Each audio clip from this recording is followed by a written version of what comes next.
www.kray.org.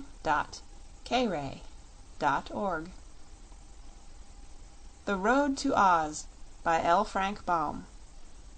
Chapter 5. The Rainbow's Daughter. Toto, now allowed to run about as he pleased, was glad to be free again and able to bark at the birds and chase the butterflies.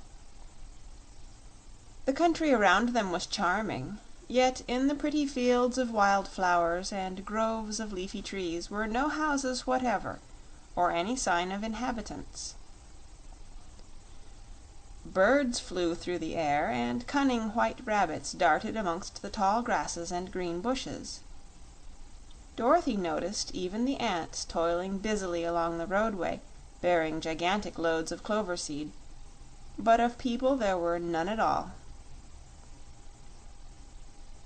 They walked briskly on for an hour or two, for even little Button-Bright was a good walker and did not tire easily. At length, as they turned a curve in the road, they beheld just before them a curious sight. A little girl, radiant and beautiful, shapely as a fairy and exquisitely dressed, was dancing gracefully in the middle of the lonely road, whirling slowly this way and that, her dainty feet twinkling in sprightly fashion. She was clad in flowing, fluffy robes of soft material that reminded Dorothy of woven cobwebs, only it was colored in soft tintings of violet, rose, topaz, olive, azure, and white, mingled together most harmoniously in stripes which melted one into the other with soft blendings. Her hair was like spun gold and floated around her in a cloud, no strand being fastened or confined by either pin or ornament or ribbon. Filled with wonder and admiration, our friends approached and stood watching this fascinating dance. The girl was no taller than Dorothy, although more slender, nor did she seem any older than our little heroine. Suddenly she paused and abandoned the dance, as if for the first time observing the presence of strangers. As she faced them, shy as a frightened fawn, poised upon one foot as if to fly the next instant, Dorothy was astonished to see tears flowing from her violet eyes and trickling down her lovely rose-hued cheeks.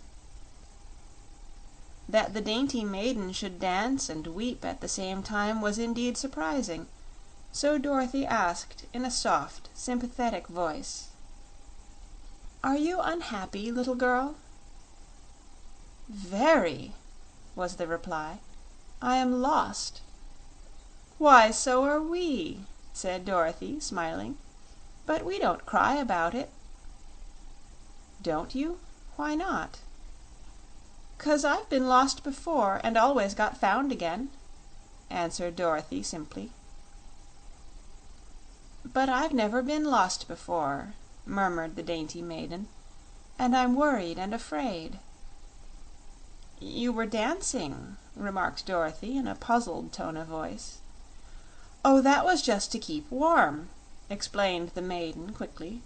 "It was not because I felt happy or gay, I assure you."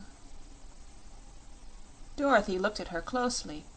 Her gauzy flowing robes might not be very warm, yet the weather wasn't at all chilly, but rather mild and balmy, like a spring day. "Who are you, dear?" she asked gently. "I'm Polychrome," was the reply. "Polly whom?" "Polychrome. I'm the daughter of the Rainbow." "Oh!" said Dorothy, with a gasp.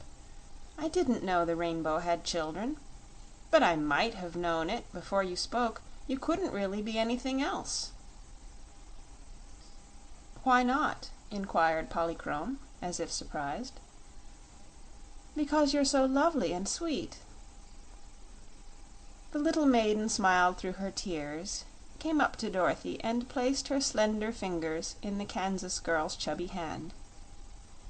"You'll be my friend, won't you?" she said pleadingly.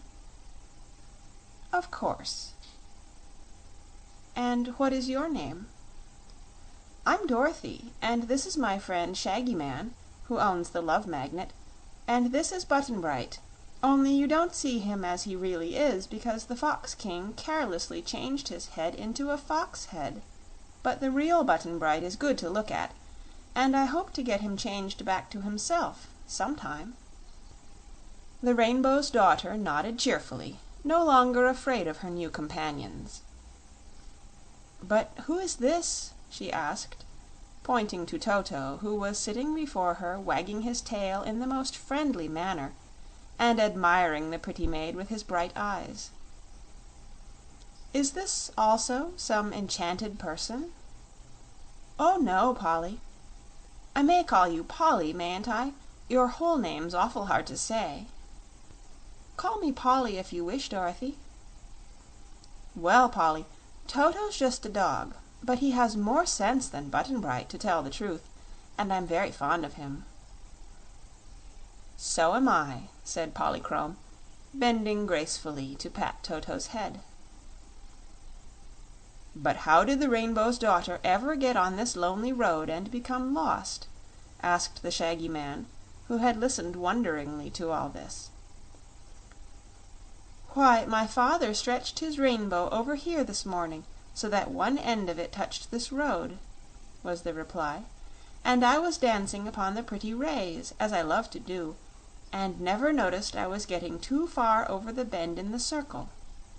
Suddenly I began to slide, and I went faster and faster until at last I bumped on the ground at the very end. Just then father lifted the rainbow again, without noticing me at all, and though I tried to seize the end of it and hold fast, it melted away entirely, and I was left alone and helpless on the cold, hard earth." "It doesn't seem cold to me, Polly," said Dorothy, "but p'raps you're not so warmly dressed." "I'm so used to living nearer the sun," replied the Rainbow's Daughter, "that at first I feared I would freeze down here. But my dance has warmed me some, and now I wonder how I am ever to get home again." "Won't your father miss you and look for you, and let down another rainbow for you?"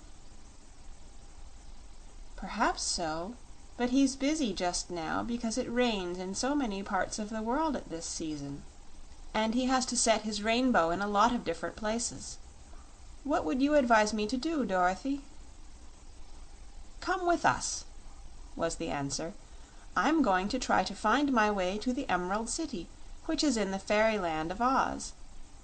The Emerald City is ruled by a friend of mine, the Princess Ozma, and if we can manage to get there I'm sure she will know a way to send you home to your father again." "Do you really think so?" asked Polychrome anxiously. "I'm pretty sure." "Then I'll go with you," said the little maid, "for travel will help keep me warm, and father can find me in one part of the world as well as another, if he gets time to look for me." "Come along, then," said the Shaggy Man cheerfully, and they started on once more. Polly walked beside Dorothy a while, holding her new friend's hand as if she feared to let it go.